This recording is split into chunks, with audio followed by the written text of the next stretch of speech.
Nevertheless, it could be that underneath the surface, it's yeshus. And what's going to be the proof is the way they're going to react to other people. And therefore, when this person has a negative feeling to others, hates others, or doesn't want others to succeed, or can't handle to see other people's success, this is all a result of yeshus. And all the reasons that are given, all the explanations are just a cover-up. Subconsciously, but that's what it is. So the last thing that he said was that this is similar to jealousy, envy. So obviously, it's not exactly the same thing, but it's the same idea.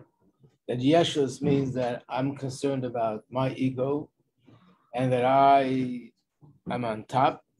And then when I see someone, especially someone who has qualities, stands out, attracts attention, people look up to him, that's when it makes me feel uncomfortable. And I feel threatened because it's going to take away, detract from my mitzias. So that's jealousy. So now the next chapter, he starts with the fact that there is sometimes jealousy where it's a positive thing. So we're starting with Tez Rov, page 117.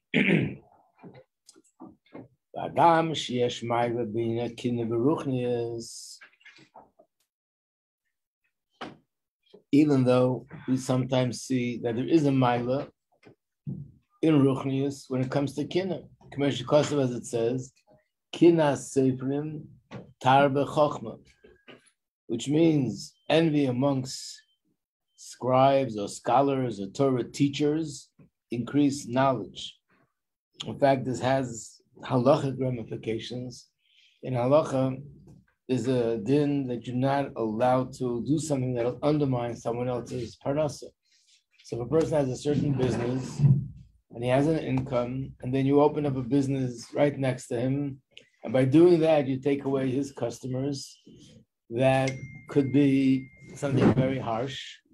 Naturally, there are a lot of halachas and details and conditions, because of course we know sometimes it's just the opposite. There's a diamond district and there's this district, which means all the people who have the same business set it up in the same neighborhood. So it all depends what, when, where, and how. But generally speaking, according to halacha, there is a certain situation where I'm doing something, and by setting it up, it's taking away from the potential of the other person having these customers. One of the things which is an exception is a teacher of Torah. So if someone has a class, he's teaching, talking about not a yeshiva, it was years ago where there's a teacher who taught a group of students. Someone else opens up and teaches a group of students separately, that's not considered a problem. And the reason is because the opposite is true. Kinna Seifrim, what will happen? There'll be more teachers. What will happen if there are more teachers? Each one will want to outdo the other. Who's going to gain from that? The students. Because each one is going to try to do better than the other. So we see that that's kinna that's being encouraged. Another place where we find that kinna is a positive thing. And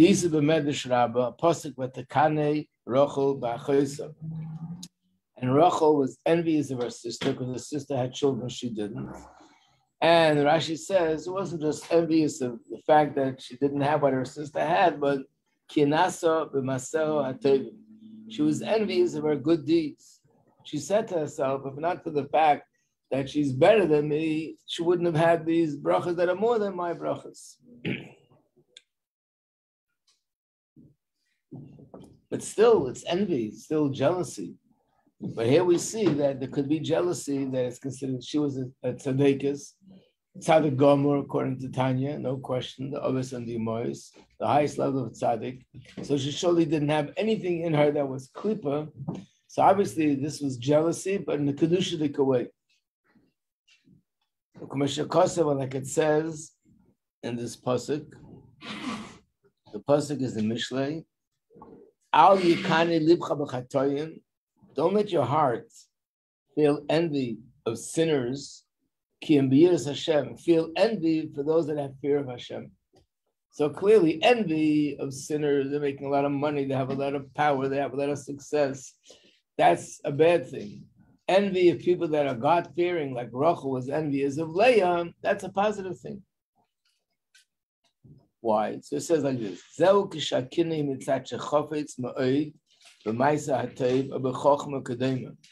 This is a person that has a strong desire, has this burning desire to do good, burning desire to learn Torah and to know Torah wisdom. So when he sees someone who has so much more wisdom of Torah, so much more good deeds, so he's envious of the person, not envious of the person that they're ahead of me, they're on top of me, there's something which makes my ego smaller or threatened. No, they're envious of, look what they've achieved. What that makes me more aware of what I would really love to achieve. And how does it affect the person? Next page, 118. So it makes the person, we said that this kind of jealousy generates not feelings of anger, feelings of hate, feelings of resentment. I can't stand them, I hate them. It's feelings of, I'm charged up with energy to do everything I can to be able to achieve what they achieved. Until Itaka comes to that. But the question is, but what do you need jealousy for? Why don't you just think? It's a good thing, try to achieve it. Why do we have to do something and think along the lines of jealousy? Look at what someone else does. I mean, it's almost like it's a risky business. It could easily lead us into a place where we'll go into the wrong kind of jealousy. Yes, Rivka? Where is the group on Iyar are bigger? When I know that I don't like the person, the word hate is harmful. Well, hate the person, I create the boundaries. When the Iyar is kind of sleep and you're kind of no, where's this or more? Where's the group more? Generally speaking, any klipa that's more hidden is considered worse than a klipa that's out in the open. Because if it's out in the open, I know that this is an enemy and this is negative and I have to get rid of it. When it's camouflaged and it looks like it's even Kedusha, it's so much more dangerous because then I don't realize that I have to take care of it. And it grows and grows until it gets to a point where it's out of control. Like Begashmis, the person has a certain condition. Condition causes pain or discomfort. What does it do? It makes me go to a doctor, check it out, and take care of it. But if a person has a condition, chas v'shalom, that you don't feel anything and you don't detect that something is wrong, those are the most dangerous because then it grows and grows and grows. By the time it does reach a point where you're aware, you can't do anything about it. So every time there's a situation of a Yetzer Hara that's Melubish and Kedusha, those are the most dangerous. I mentioned it, I'll just mention it again, that this is a famous Hayom Yom. The date is Chav Gimel Sivan, 23rd of Sivan. He calls him a Chassidus Yetzer Hara. He's like a fox, not an ordinary behemoth. He's a sly fox. He comes and he presents his case as if he was a big chassid, and the reasons sound like very chassidish, but in reality, he really has a different agenda. And those are the harder things to recognize. But the question is, so why do we need jealousy? Why can't we just be motivated to do things because it's the right thing to do? Why do we have to measure up to another person and look at what they've done, and that should motivate them? So the next line says like this, the rationale for this motivation, when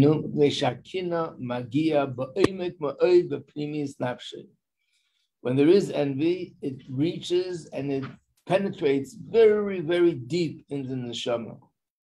It reveals the hidden keiches in a person. And as a result of that, this enables a person to reach a very high level, Binyan HaKoyach the Chayzer. As explained in another place. Let me just stop over here.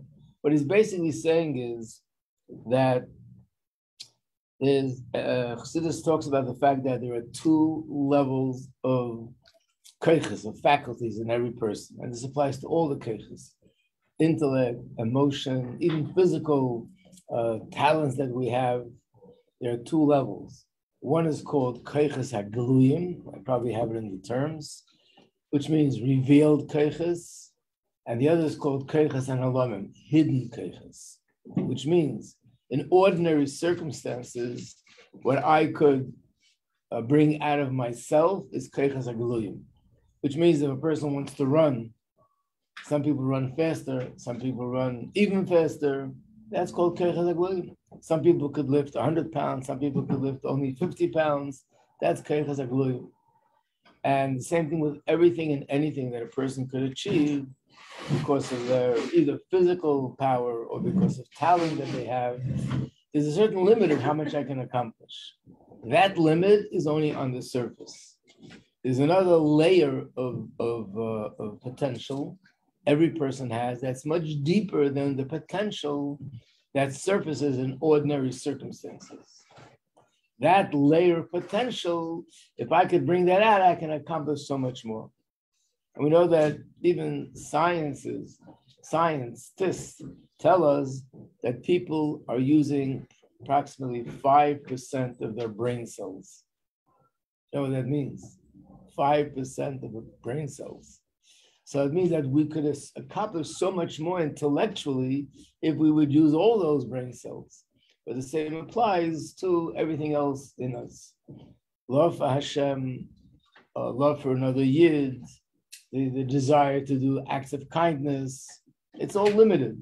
And then there's another deeper layer that's much less limited than this. I can accomplish so much more.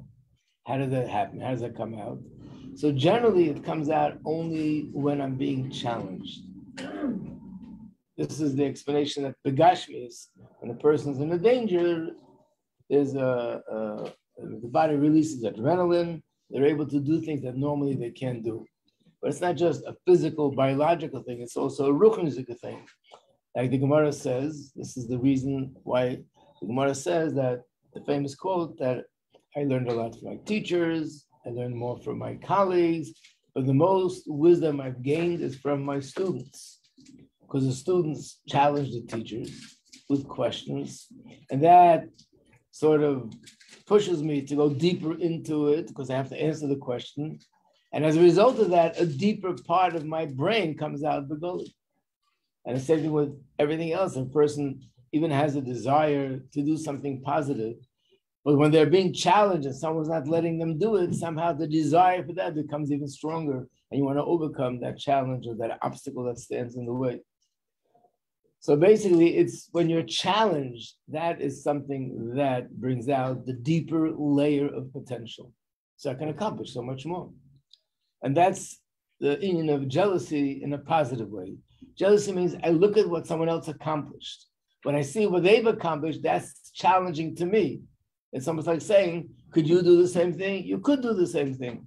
So now I'm being challenged. And when I'm being challenged, something deeper comes out within me, and I can accomplish much more than I would have accomplished without that. So therefore, there is a maila in this jealousy when it's in Kedusha.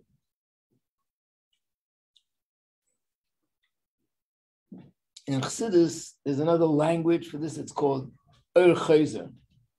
The two terms are Chayzer, Yasher. Let me see, actually, you have the books. I'm pretty sure I put it down in the terms. If I didn't, that was a mistake. So let's look in Isis. Yes. We're always learning that like the more concealed something is, like the deeper it is, and how like even like with Sarah's nefesh, like it's only if someone's life is put on the line, or like you said, like only if 5% of our brain, but when we're like pushed. So when Mashiach is here and everything is like revealed and easy, you could say, and how is that going to be such a deeper level if there's not that like struggle of, there's no concealment, there's no pressure, everything is going to be perfect, and how is that going to be a higher level? Good question. So first of all, whatever happens when Mashiach comes is a result of all the avodah that we did throughout Golos. So I guess your question would be a little bit different. Would be after Mashiach comes and we're already in a good place, what then? And the answer is that there are challenges in Kedusha itself. Like from going from good to better, not right. And going from good to better, there are also challenges. Challenges in terms of making choices, challenges when it comes to learning, because you can learn deeper and deeper and deeper. So you learn something and you have the answers to the questions, everything is clear. And then someone presents another question, which realize that you can go deeper into the subject and deeper into the subject until you finally get there. Just the fact that we learned about Rabbi Meir had 300 Mishalim means after you understand level number one, now you have another challenge. Now try to understand the second mashal. Now try to understand the third mashal. Now try to understand the fourth mashal. So there's layers of depth in Kedusha. And being that Hashem is infinite, there's no end. So if you look in the booklet on page 93, that's where you have these two terms. Number one is keiches and alamim. That's what I just mentioned. Again, keiches means faculties, and alamim means hidden. That's the hidden layer of keiches that we all possess. We can all do much more than what we do, and if we'd be challenged, we would do it. And the other term for this is chayzer or yasha. Literally, the definition is yasha means a straight light. Chayzer means a reflecting light.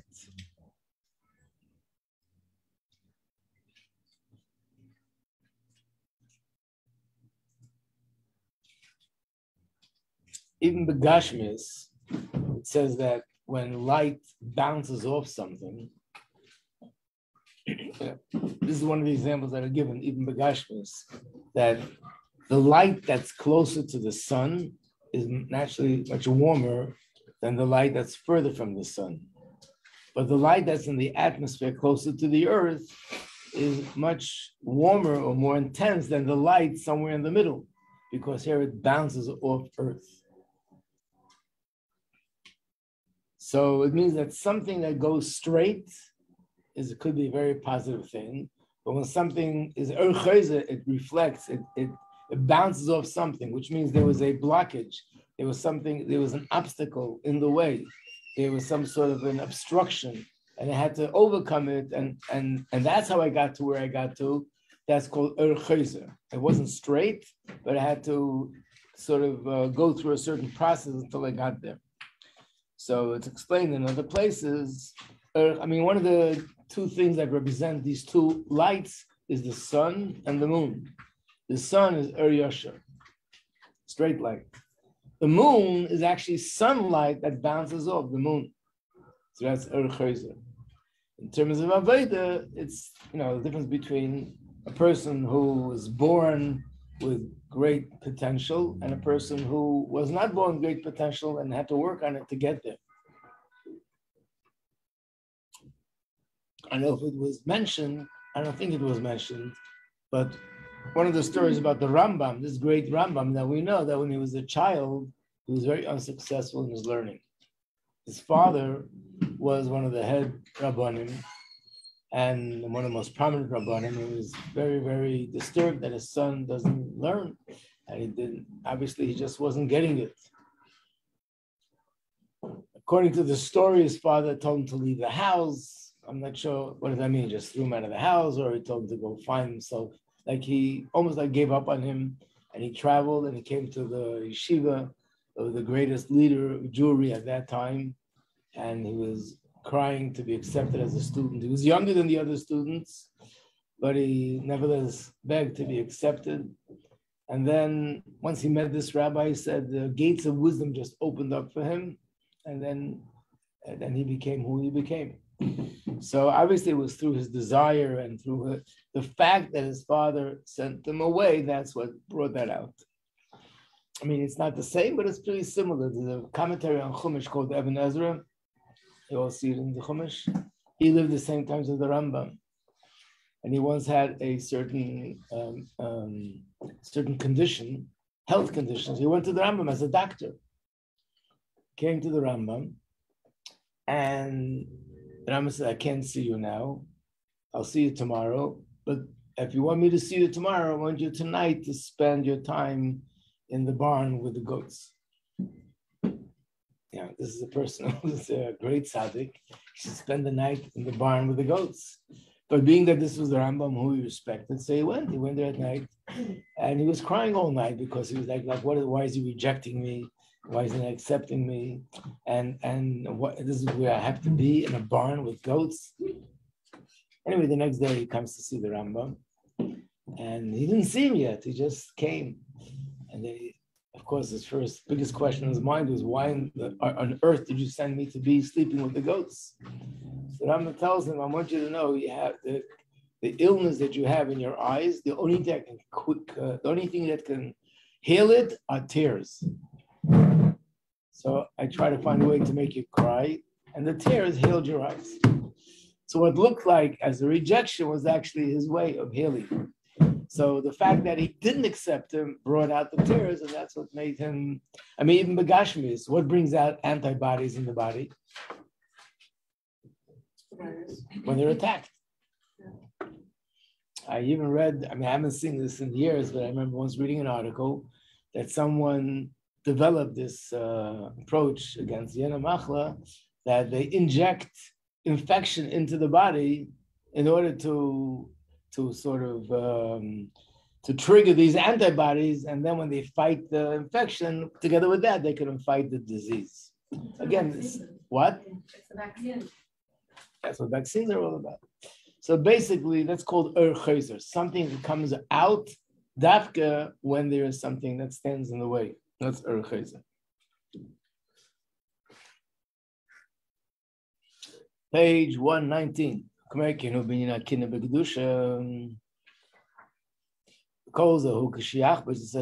that's only when a person, his focus is he wants to become a better person, he wants to grow. It's not about something personal, about his ego. If it is, then it's very interesting. Over here, when you do it the right way, it brings out your deepest keiches and kedusha. When you do it the wrong way, it can make a person the worst kind of person, corrupt person, because we know most of the corruption comes from this competition. He's ahead of me, he has more than me, he's on top of me, and that's what people are always fighting about. In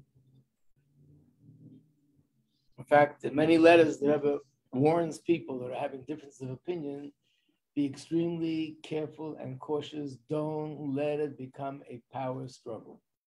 Once it becomes a power struggle, which means it's no longer whether who's right and who's wrong, and no longer what's right and what's wrong. It's only about who's going to win, me or you. And then, like we said before in the Maimer, one person is ready to destroy whatever it is, the good project that you're dealing with, as long as if they don't get the credit, they'll destroy everything. So if a person doesn't want that, that's not his real, true, deep desire. But he's jealous and envious of a different reason. How come that person's on a higher level than me? And that's why he hates him.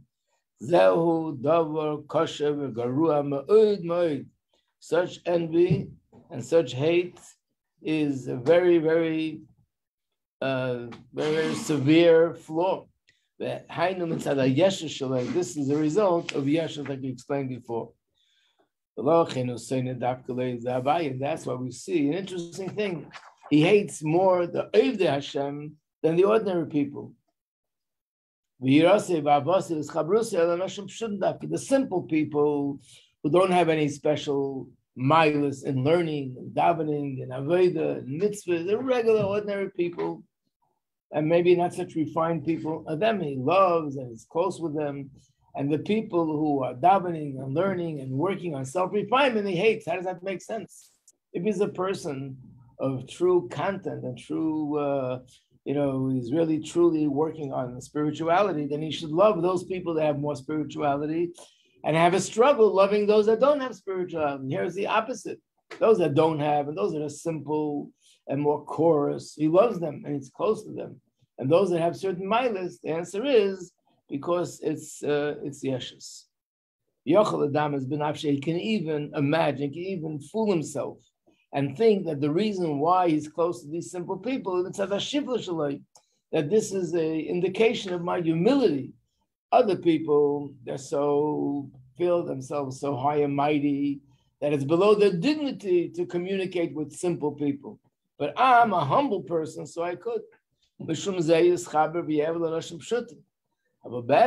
truth is, it could be that Yeshus Shaloi, Dafka, is the Yeshus Liyosef Beklal Oivdei Havaya.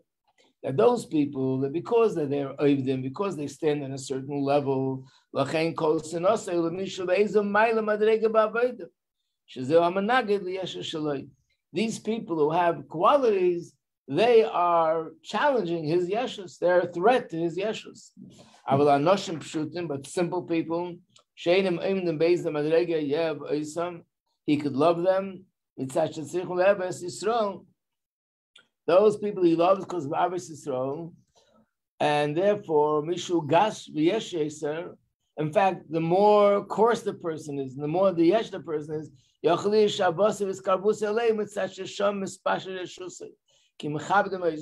give him a lot of honor, they accept him, and they cherish him, and they look up to him. Every word he says is amazing, and that's feeding into his ego, and that's the reason why he's able to be connected to them, but he won't feel that he can connect to the other people who are still on a higher level. Yeah. So if, as a result of like being around him and seeing the way he serves Hashem, these people who are simpler before they become less simple and they start to learn and they start to do more, could the Yesh start to dislike them? Like, could he start to feel they're a threat? It could be, unless he's the one who's responsible for their growth. Then sort of he takes credit for that too. And if they become greater than him? Again, that's what the Gemara says. People are jealous of others, except for a teacher is not jealous of a student, and a parent is not jealous of their children, because whatever the children are is an extension of them. That doesn't threaten their yeshus, that feeds their yeshus, if anything.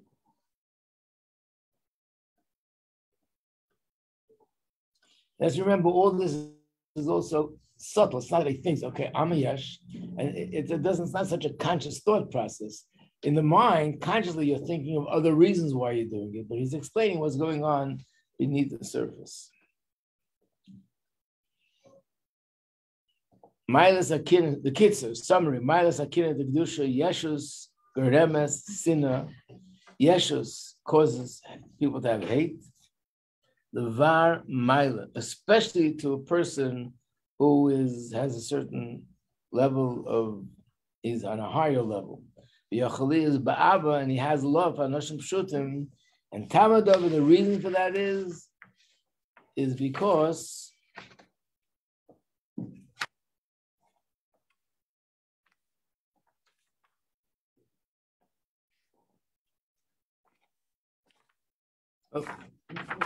just Tamadov. In other words, in the Maimer, he gives the reason. He's not giving the reason here. This is just writing a summary. Okay. I'm moving a little bit fast, if you notice, because we're supposed to be learning about Shavuos, and every day I turn the page on the calendar. It looks like we're getting closer. We don't have enough time. So, Tez Zayin.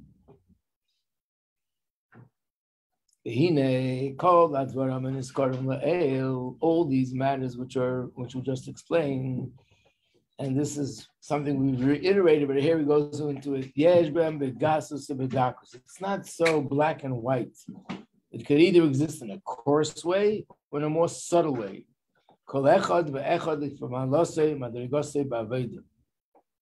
Every person on his level. So there's some people that it's in a very subtle way. It's very far from their conscious thought process, but somewhere in a deep subconscious place, that's what's going on. It could be, it could be so subtle. He doesn't even feel it. He's totally not conscious of it. But nevertheless, it's there in a subconscious way. And he thinks that everything it says in this Maimon doesn't apply to him. You know, the Rebbe once said by Fabrengen, I never, even though he used to talk sometimes about things going on in the community, things going on in Eretz Yisrael and other places, about what's being done, how that it's wrong. The Rebbe said, I never, ever insulted anyone, embarrassed anyone. Because whoever's listening always thinks that I mean someone else, so no one gets embarrassed or insulted. So the Maimer is talking about someone else. There's a someone else out there. All the Maimarim are geared to that someone else. As one Chassidus said, one of the reasons why when we daven, it doesn't really penetrate. When we say, for example, in davening, Vayivarech David as Hashem, and David blessed Hashem, and it goes on to saying everything David HaMelech said. Really, I should be thinking, this is what I should be doing. I should be blessing Hashem by these same things. But I'm thinking David blessed Hashem. It's about what David did. And therefore, it's not me. Same thing also in the negative, when it says in a mimer, this, and the other thing, it's about those people. But the truth is, even these people, and even though they're at a certain level, imagine that on a certain level, they have no conscious thought of ego. Everything they do consciously is for the sake of the right reasons. So naturally, they are on a high level. He's not putting them down. But he's saying even then, it's possible to be there on a subconscious way.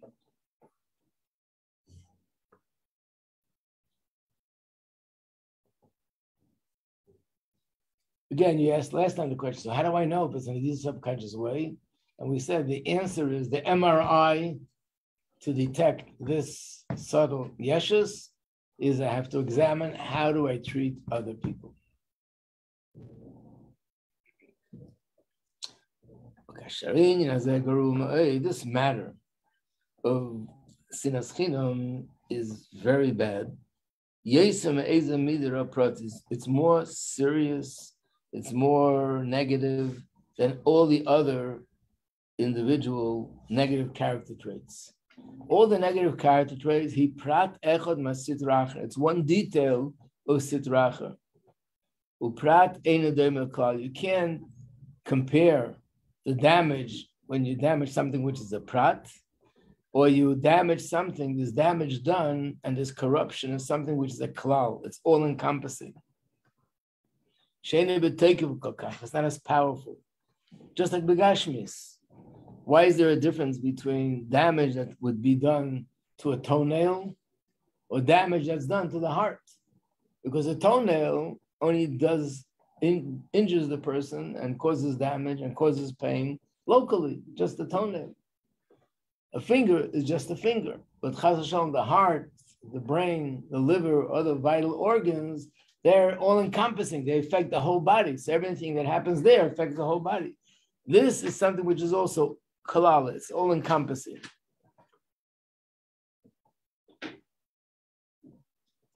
So when you're dealing with a specific individual negative character trait, it's not as powerful. And another thing, being that's only one detail, if I am not in a good place with one thing, it doesn't mean that I have to be not good in other things. In other areas, I could be good. So you have a person that he davens and has kavanah every word that he says, but he's not so good with giving tzedakah. You have another person that's amazing when it comes to giving tzedakah, but not so good with davening.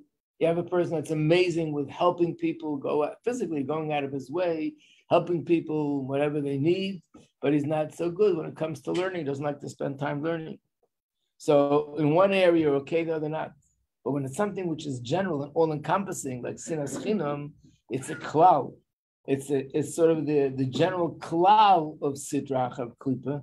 Hakoil klolos sitracha, because what defines sitracha is said in the beginning in the Maimer, pirud v'schalkus. Division and separation, that is what defines klipa. Umokar v'sibis kolamidus rois. This is the source of everything that's negative. This is the direct antithesis and opponent of Hashem's name. Hashem Havaya is about unity, and this is the opposite of Hashem Havaya. Why is he saying this is the opposite of Hashem Havaya? This goes back to answer the question at the beginning of the Maimer, when he asked the question, why does it say, take revenge for Midian, take revenge for Havaya? If you remember, he asked the question, why Shem Havaya? Why specifically that name of Hashem? Because that's the name of Hashem that represents unity, and this is the opposite, as we explained before. A person who really cares about his soul, he doesn't want his neshama to be chas v'shalom stuck in klipa and sitra achra. He doesn't want to develop negative character traits. He wants to serve Hashem properly, and the way he's supposed to, like we learned before, that even if you learn to serve Hashem properly, it's not enough. It has to be properly according to my capacity. Just like with tzedakah. If I have millions of dollars and I can give $1 million to tzedakah, I can be satisfied with giving $100 to tzedakah. And the same is that my capacity to learn, my capacity to daven, my capacity to Abbas Yisrael, my capacity to do other things is so much greater than I can be satisfied with less. So imagine if this is a person that really cares about Ruchnis, really wants to serve Hashem, and really wants to serve Hashem the way it's suitable for him. He wants to refine and improve all his natural character traits. Don't look at things superficially. Search again and again. Hashem nishmas adam. You have to use a candle, like when you're searching for chametz. Like you're looking for chametz, you look in every nook and cranny, which means you look in every corner, every crack, every crevice. Maybe there's a little, what are we looking for? A little, small, tiny crumb of chametz. We're not looking for a loaf of bread when we go down on the floor and we look with a candle. Loaf of bread you see without a candle. We're looking for this crumb. Here also, we're looking for a crumb of yeshus. In fact, I remember before Pesach, there was a Hayom that said the Alter Rebbe only had one room. And when he came back from his rich, he did Dikas Chametz the whole night. What was he looking for? This is what he was looking for. He wasn't looking. He had a candle in his hand, but at the same time, he was doing the Ruchnis of looking deeper and then deeper and deeper and deeper in Chametz to see if there's any Chametz.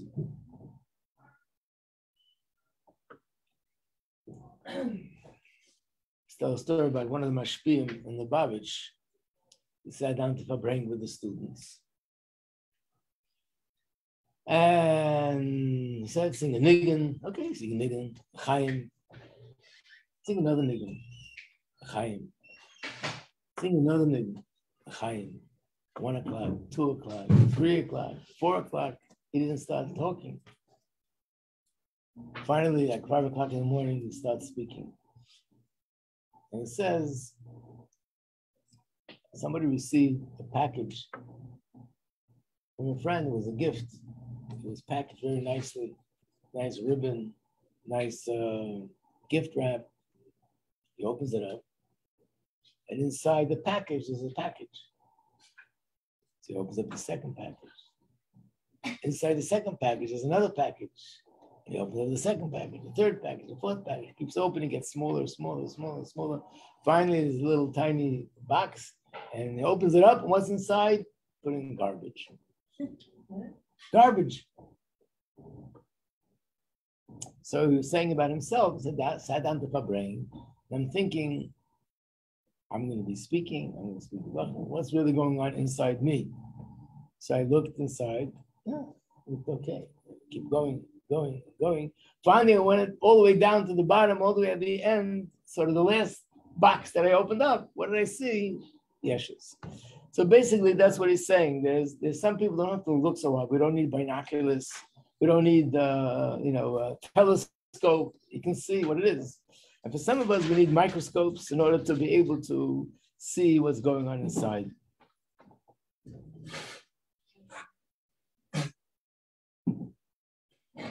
So if a person does that, he'll be able to clearly sort of search inside, and then he'll be able